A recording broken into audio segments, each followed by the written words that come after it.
Today, the Speaker of the House of Representatives, a man who has as much control as anyone over what Congress can actually do on any given matter of public interest, spoke about yesterday's school shooting, about the murder of 17 students and teachers.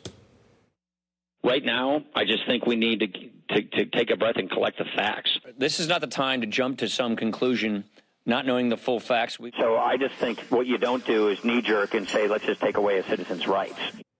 If that sounds familiar, it is because it is. Listen, for instance, to what Paul Ryan said after the shooting that left 14 dead. What we're trying to do is find out the facts and make sure that what our response is actually addresses the problems without infringing upon the rights of law-abiding citizens. We want to make sure that we don't violate a person's rights if they're a law-abiding citizen. You have to think these things through before we just have knee-jerk reactions. That's my point. And then listen to what Paul Ryan said after the shooting in Oregon that left 9 people dead. Ryan says now is not the time for, quote, knee-jerk reactions to the Second Amendment.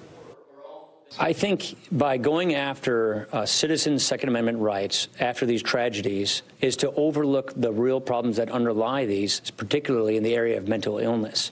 Ah, yes, mental illness. You'll see a lot of Republicans talking about mental illness, and they might have a point, although the data doesn't quite bear it out. But it might be a little more persuasive if Congress was doing anything about that issue. In fact, literally the only gun-related bill to be signed by this Republican president with a Republican Congress was a bill last year that rolled back an Obama-era regulation that actually made it easier for a person deemed to have a mental disability to purchase a gun.